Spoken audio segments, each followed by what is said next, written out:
Hello बच्चों, कैसे आप लोग। उम्मीद करते हैं कि आप लोग अच्छे होंगे। तो बच्चों देखिएगा, हम लोग पढ़ रहे थे वैद्युत रसायन चैप्टर के बारे में। हम लोग जान रहे थे, है ना। कौन सा चैप्टर के बारे में पढ़ रहे थे? वैद्युत रसायन, है ना। तो बच्चों यहाँ आप लोगों ने पिछली वीडियो में काफ़ी कुछ पढ़ा था। अब हम लोग क्या करेंगे, आगे बढ़ते हैं और नेक्स्ट नंबर हेडिंग पे चर्चा करते हैं। तो देखिएगा आपके पास में नेक्स्ट नंबर हेडिंग है वैद्युत अपघट्य। कौन सी है? वैद्युत अपघट्य। वैद्युत अपघट्य। बच्चों वैद्युत अपघट्य होता क्या है? अगर कोई इसके बारे में आपसे पूछे तो आप क्या बताएंगे, है ना। तो वैद्युत अपघट्य जो होता है उसकी डेफिनेशन आप कैसे बनाएंगे या कैसे बताएंगे, उसके लिए हम लोग देखते हैं। देखना बच्चों, वैद्युत अपघट्य यानी विलयन ही होगा, बट उसमें अलग कुछ कंडीशन होगी। क्या कहेंगे कि ऐसा विलयन जिसमें वैद्युत धारा प्रवाहित करने, क्योंकि वैद्युत अपघट्य बोला है तो क्या बोलेंगे कि ऐसा विलयन जिसमें वैद्युत धारा प्रवाहित करने पर वो अपने आयनों में टूट जाता है। कौन? विलयन या विलेय अपने आयनों में टूट जाता है। तो ऐसे विलयन को हम क्या बोलते हैं? वैद्युत अपघट्य बोलते हैं। क्या लिखेंगे? ऐसा विलयन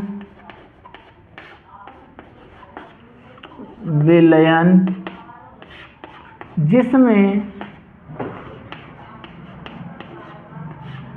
विद्युत धारा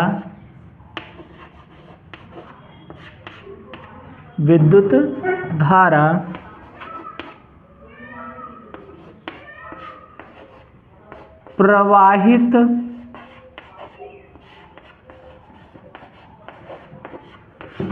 करते हैं तो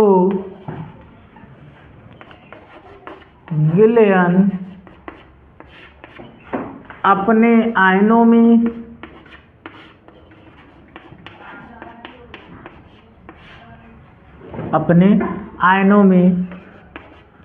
टूट जाता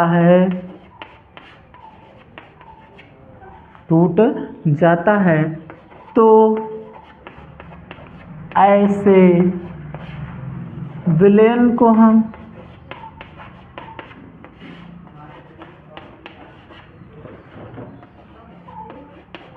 वैद्युत अपघट्य कहते हैं। क्या कहते हैं? वैद्युत अपघट्य कहते हैं। बात को समझ पा रहे हो ना? क्या कह रहा है कि ऐसा विलयन जिसमें वैद्युत धारा प्रवाहित करने पर या करते हैं तो विलयन अपने आयनों में टूट जाता है, तो ऐसे विलयन को हम वैद्युत अपघट्य कहते हैं। बात को समझ पा रहे ना? अब देखना बच्चों, यहाँ से जो वैद्युत अपघट्य होता है दो प्रकार का होता है। क्या लिखते हैं? वैद्युत अपघट्य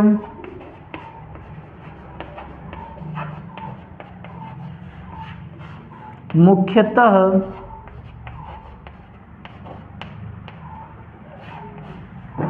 दो प्रकार का होता है।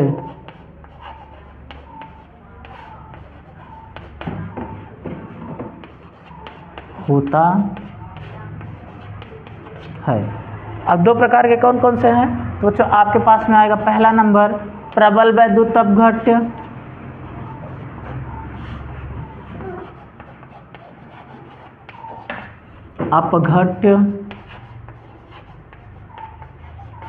और दूसरा आएगा बच्चों दुर्बल वैद्युत अपघट्य।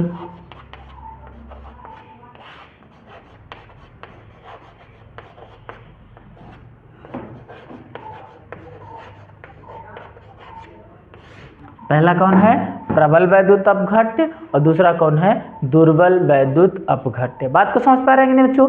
चलिएगा अब इसको हम लोग मिटाते हैं और देखते हैं फिर प्रबल वैद्युत अपघट्य क्या होता है। उसके बाद में चर्चा करते हैं कि दुर्बल वैद्युत अपघट्य क्या होता है। तो चलिए बच्चों हम लोग इसको क्या करते हैं? मिटाते हैं। तो हेडिंग बनाते हैं कौन सी? प्रबल वैद्युत अपघट्य। क्या हेडिंग बनाते हैं? प्रबल वैद्युत अपघट्य। आपके पास में नेक्स्ट नंबर हेडिंग पर आते हैं हम लोग और बनाते हैं उसमें प्रबल वैद्युत अपघट्य। क्या होता है प्रबल वैद्युत अपघट्य? चलिएगा देखते हैं, हम लोग चर्चा करते हैं प्रबल वैद्युत अपघट्य। हेडिंग कौन बनाएंगे? प्रबल वैद्युत अपघट्य, है ना, प्रबल वैद्युत अपघट्य। तो क्या लिखेंगे? ऐसा वैद्युत अपघट्य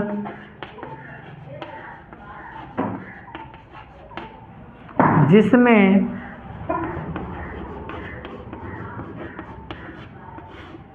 विद्युत धारा प्रवाहित करने पर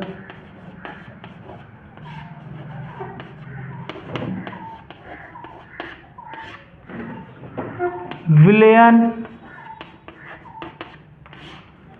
अधिक आयनों में टूट जाता है। किस में टूटेगा?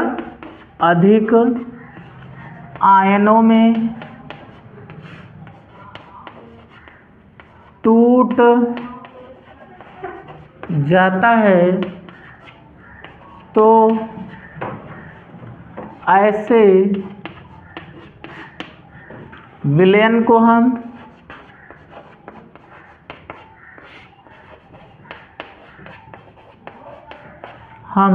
प्रबल वैद्युत अपघट्य कहते हैं। क्या कहेंगे? प्रबल वैद्युत अपघट्य कहते हैं। अपघट्य कहते हैं। क्या बोल रहा है? ऐसा वैद्युत अपघट्य जिसमें विद्युत धारा प्रवाहित करने पर विलयन अधिक आयनों में टूट जाता है, तो ऐसे विलयन को हम प्रबल वैद्युत अपघट्य कहते हैं। बात को समझ पा रहे हो ना? अब हम लोग चर्चा करेंगे बच्चों किस पर? दुर्बल वैद्युत अपघट्य पे। किस पे बात करेंगे? दुर्बल वैद्युत अपघट्य पे। चलिए तो देखते हैं बच्चों दुर्बल वैद्युत अपघट्य क्या होता है। हेडिंग क्या बनाएंगे? दुर्बल वैद्युत अपघट्य, है ना। तो यहाँ क्या लिखेंगे कि विद्युत धारा प्रवाहित करने पर जो आयन होगा वो कम मात्रा में टूटेगा। क्या लिखेंगे? कि लिखेंगे वैद्युत अपघट्य में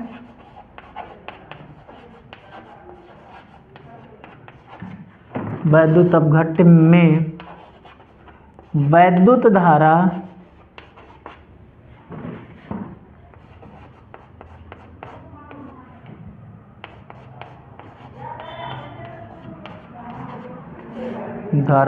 प्रवाहित करने पर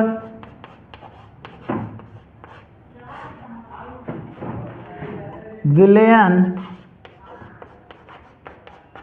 कम आयनों में टूटता है,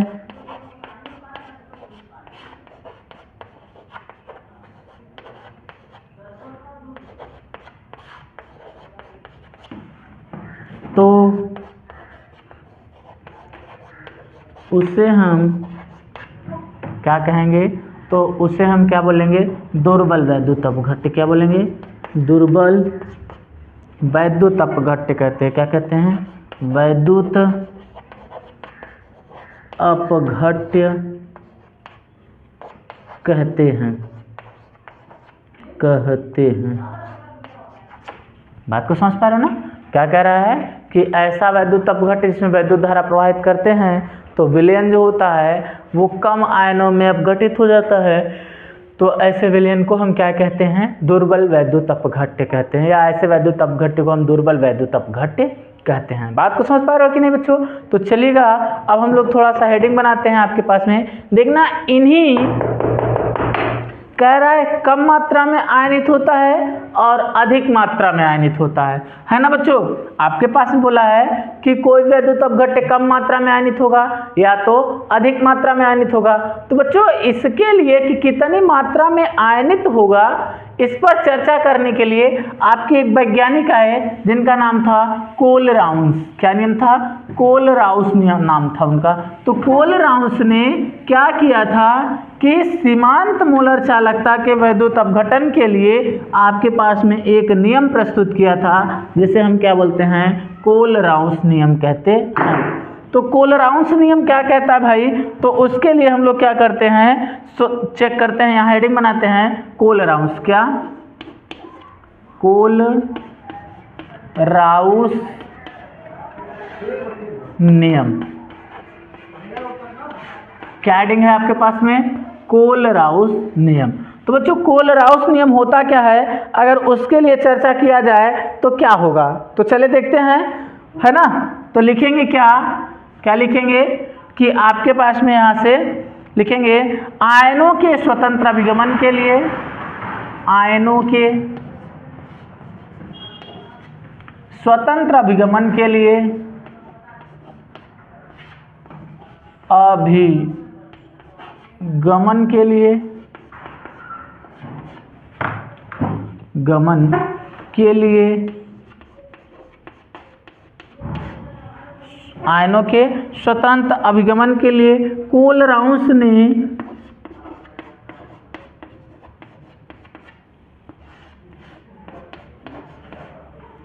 एक नियम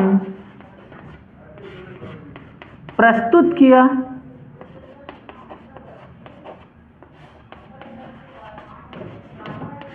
जिसे हम कोलराउस का नियम कहते हैं। क्या कहते हैं, कोलराउस का नियम कहते हैं, कहते हैं। इनके अनुसार क्या लिखेंगे, इनके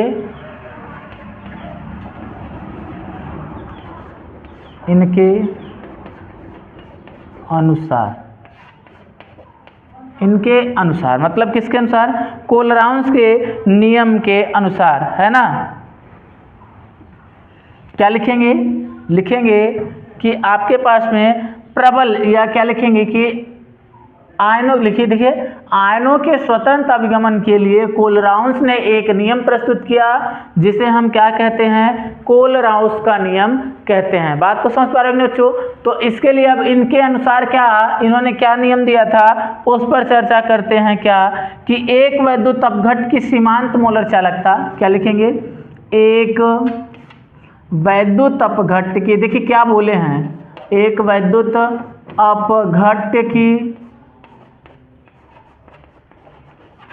अपघट्ट की सीमांत, बच्चों डिफिनीशन बताएं आपके पास में, सीमांत मोलर चालकता क्या होती है, क्या सीमांत मोलर चालकता, इसके बारे में चर्चा किया गया है आपसे कि सीमांत मोलर चालकता होती क्या हो, है ना। सीमांत मोलर चालकता, क्या सीमांत मोलर चालकता के, है ना, सीमांत मोलर चालकता के या उसके, सीमांत मोलर चालकता के उसके धनायनों एवं ऋणायनों की चालकता के, उसके धनायनों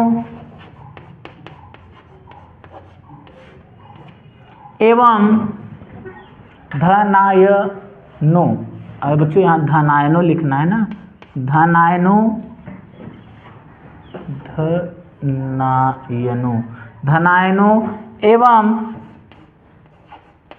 एवं क्या बच्चों, ऋणायनों, धनायनों एवं ऋणायनों के क्या है, धनायनों एवं ऋणायनों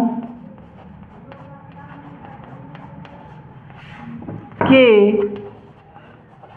अलग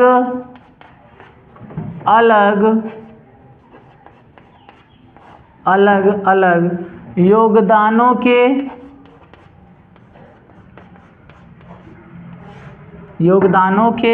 अलग अलग योगदानों के योग के बराबर होता है, अलग अलग योगदानों के योग के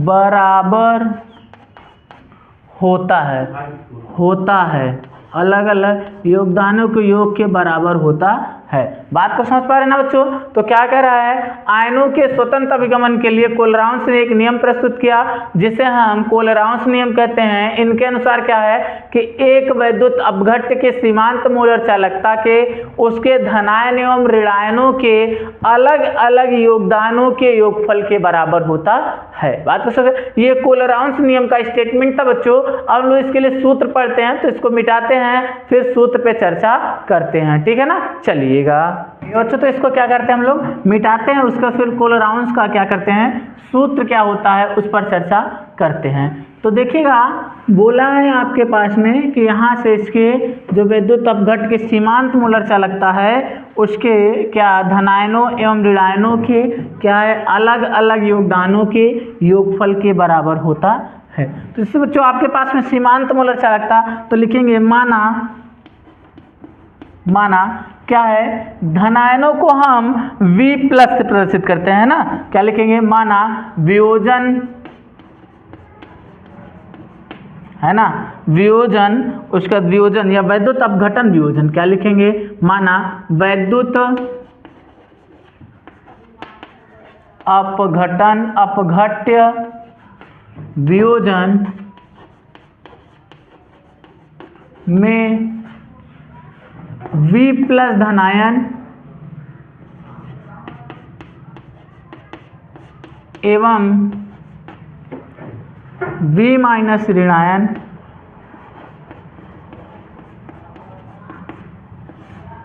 हो तो इसके सीमांत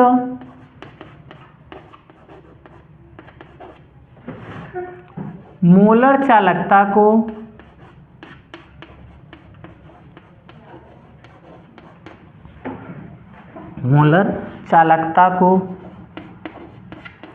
निम्न सूत्र द्वारा दर्शाते हैं।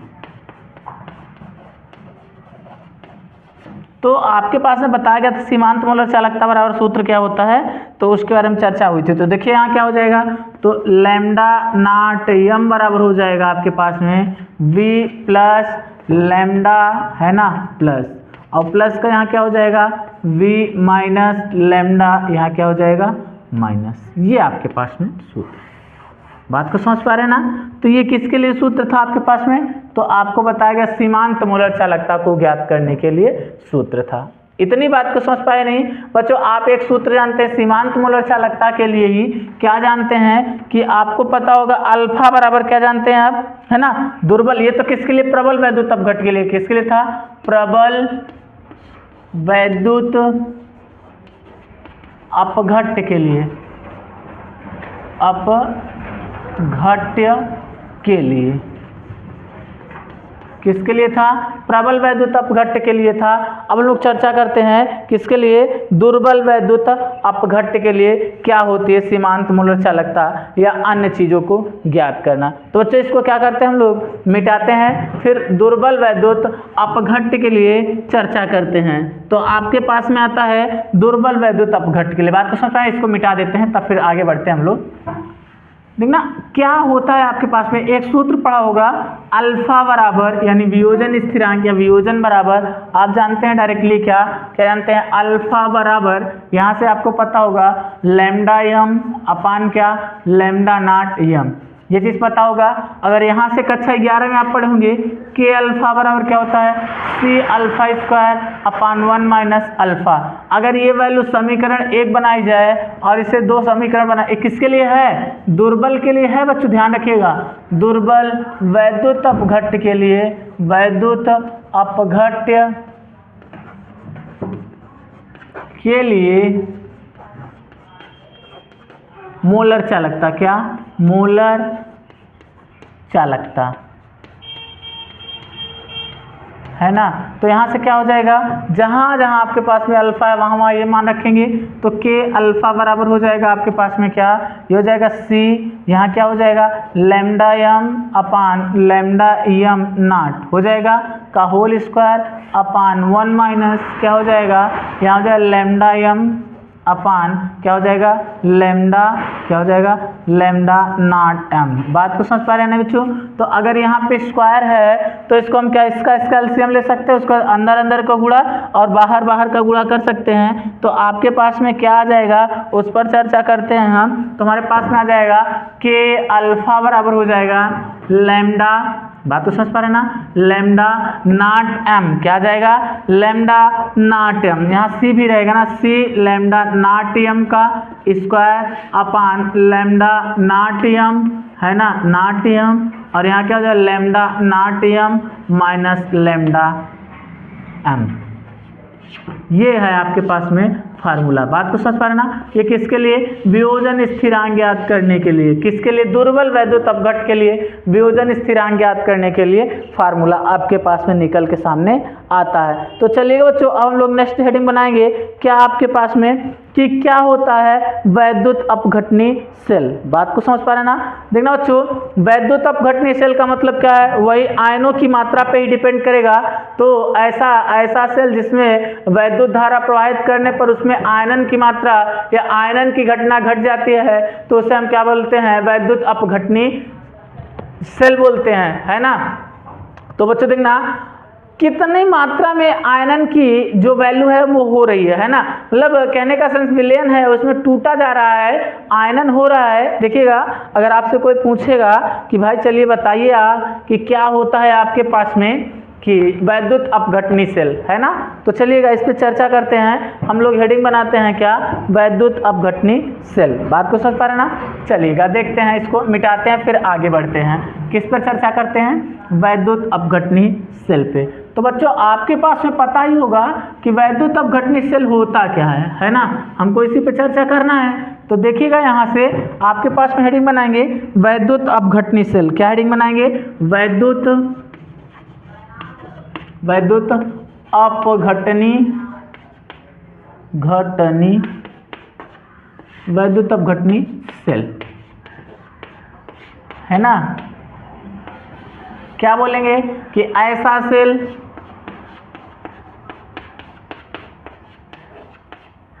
जिसमें वैद्युत धारा प्रवाहित करने पर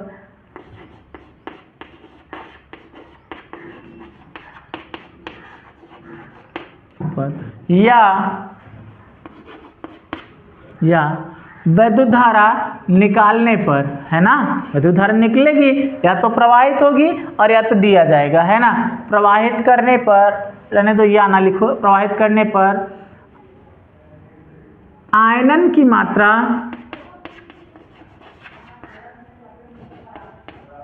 आयनन की घटना घटती है तो उसे हम क्या बोलते हैं?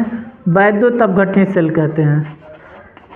अच्छा यहाँ से आयनन की घटना घटती है और उसमें रासायनिक ऊर्जा को वैद्युत ऊर्जा में बदला जाता है। क्या? रासायनिक ऊर्जा को वैद्युत ऊर्जा में और वैद्युत ऊर्जा को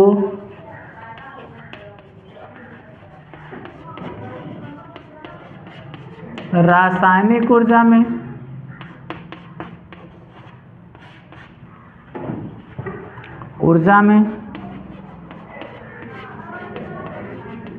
बदला जाता है तो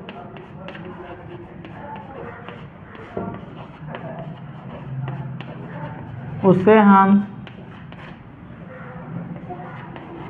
क्या बोलेंगे बच्चों? बोलेंगे वैद्युत अपघटनी सेल। क्या है? वैद्युत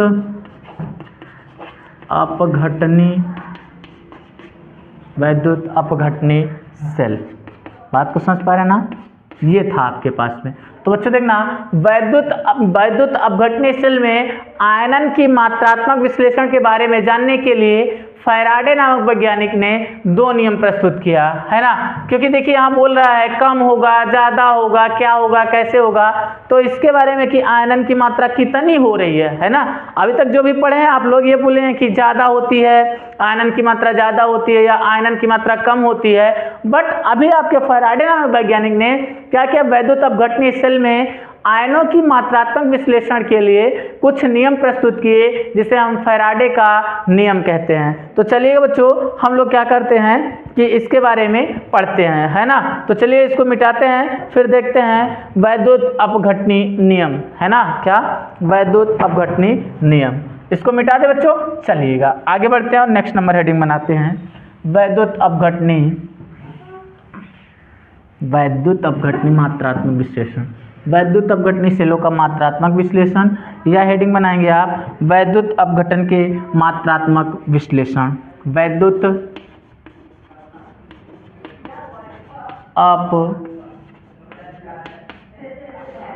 अपघटन के लिए, वैद्युत अपघटन के लिए मात्रात्मक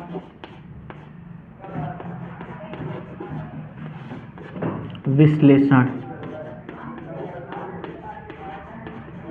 क्या, मात्रात्मक विश्लेषण, ये आपके पास में मेन हेडिंग है। तो क्या लिखेंगे कि वैद्युत अपघटनी मात्रात्मक विश्लेषण, है ना। क्या लिखेंगे, लिखेंगे कि वैद्युत अपघटन के लिए मात्रात्मक विश्लेषण। यहाँ लिखेंगे वैद्युत अपघटन के लिए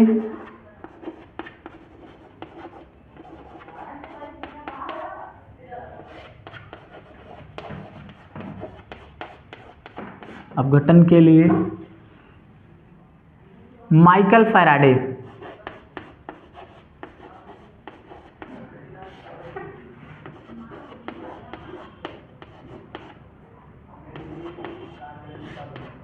नामक वैज्ञानिक ने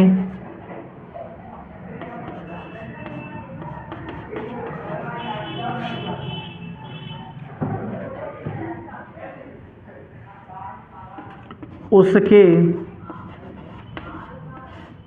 मात्रात्मक विश्लेषण के लिए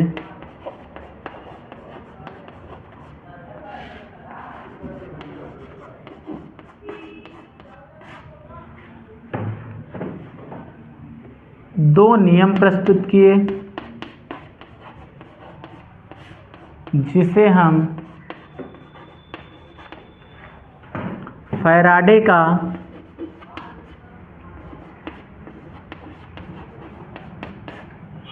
प्रथम नियम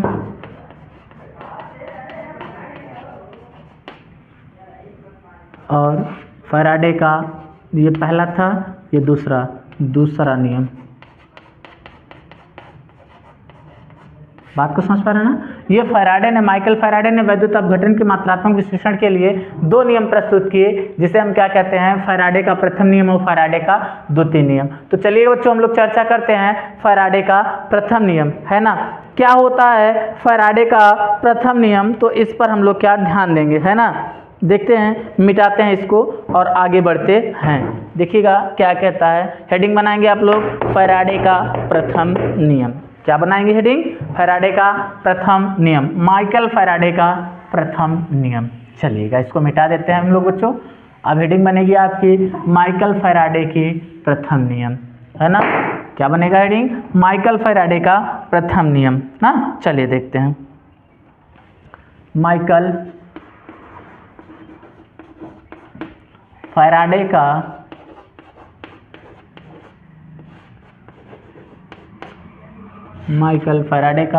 प्रथम नियम। क्या बनेगा, माइकल फैराडे का प्रथम नियम। बात को समझ पा रहे हैं ना। चलिए बच्चों, इसके लिए हम लोग क्या करते हैं, डिफिनीशन बनाते हैं। तो क्या लिखेंगे, वैद्युत धारा द्वारा वैद्युत अपघटन में रासायनिक, क्या लिखेंगे, वैद्युत धारा द्वारा वैद्युत अपघटन में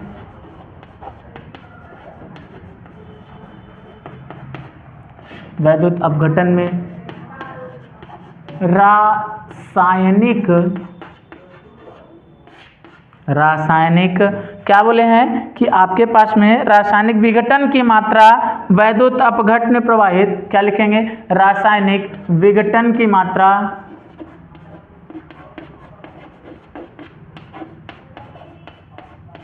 वैद्युत अपघट्ट में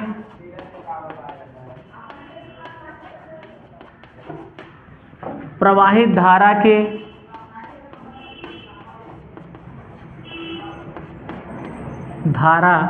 के समानुपाती होता है,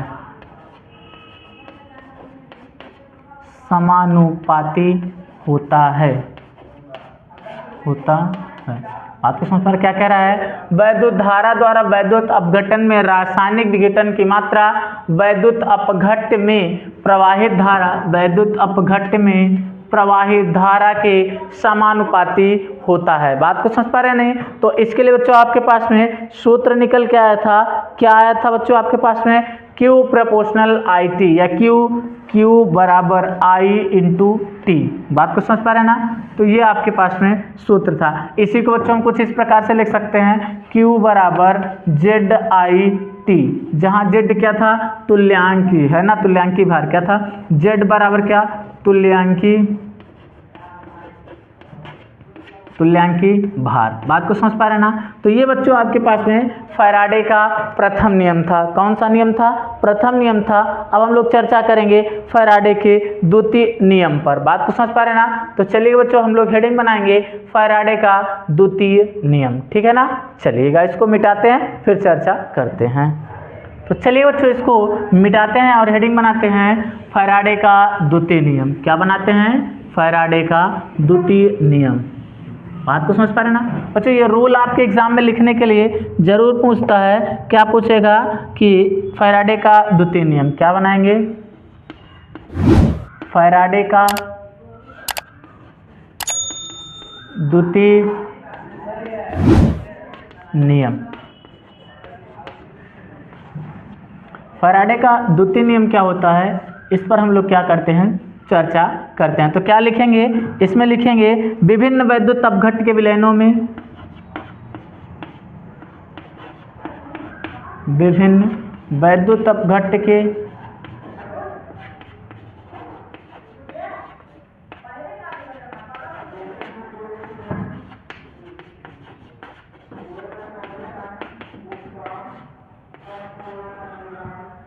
विभिन्न वैद्युत अपघट्ट के विलयनों में विद्युत धारा की समान मात्रा प्रवाहित करने पर, विद्युत धारा की समान मात्रा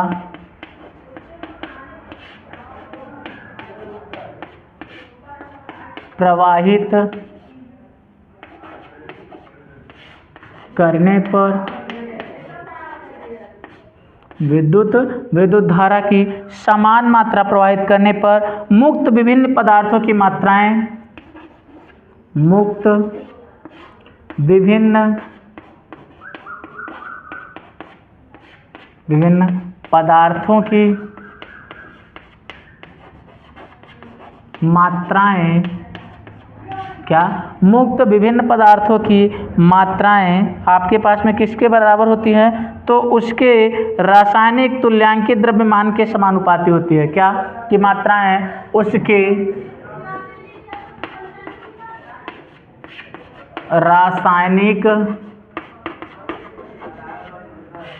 रासायनिक तुल्यांक के समानुपाती होती है, रासायनिक तुल्यांक की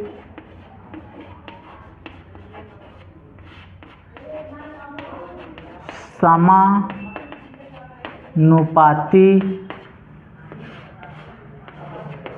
होता है।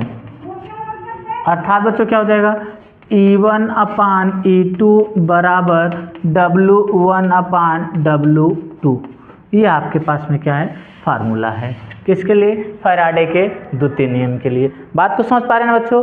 चलिएगा अब हम लोग क्या करते हैं, इसको मिटाते हैं और नेक्स्ट हेडिंग पे चर्चा करते हैं कि नेक्स्ट हेडिंग आपके पास में क्या है। तो चलिए बच्चों, आपके पास में जो नेक्स्ट हेडिंग सामने निकल के आती है उसे बोलते हैं बच्चों हम लोग क्या, बैटरियाँ। क्या आती है आपके पास में, बैटरियाँ। आइए देखते हैं बैटरी क्या होती है। बात को समझ पा रहे हैं ना, क्या होती है, बैटरी क्या होती है। तो चलिए बच्चों चर्चा करते हैं हम लोग, बैटरी क्या होती है ना।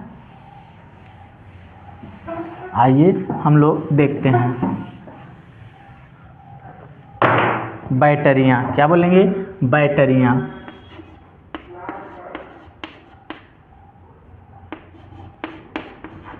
क्या है आपके पास में, बैटरियाँ। तो बच्चों देखना बैटरियाँ क्या होती हैं, तो ऐसी लिखेंगे, यह एक ऐसी युक्ति होती है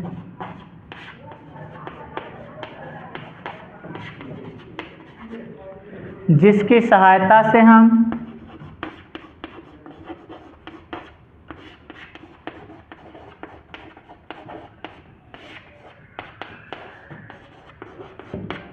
वैद्युत ऊर्जा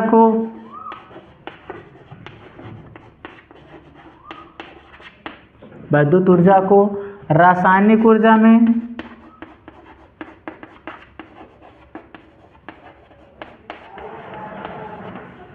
और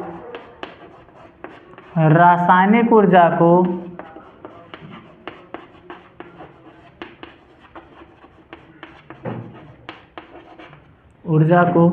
वैद्युत ऊर्जा में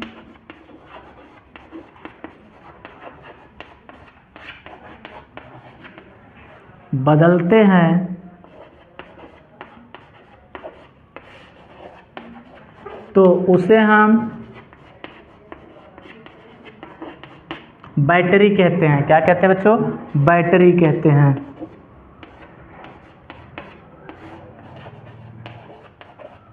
क्या कहते हैं, बैटरी कहते हैं।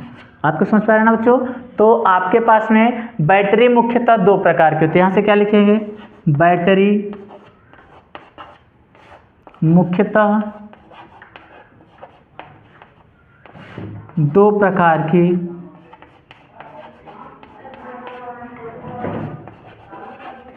होती है।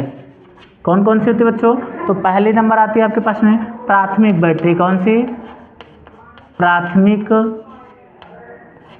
बैटरी। और आपके पास में दूसरा आता है द्वितीयक बैटरी।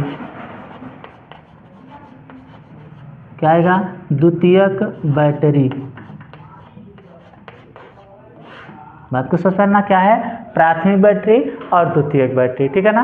तो चलिए बच्चों इसको हम लोग क्या करते हैं, मिटाते हैं और फिर चर्चा करते हैं कि आपके पास में प्राथमिक बैटरी क्या होती है और फिर द्वितीयक बैटरी क्या होती है। बात को समझ पाना। तो चलिएगा इसको हम लोग क्या करते हैं, मिटाते हैं। ठीक है।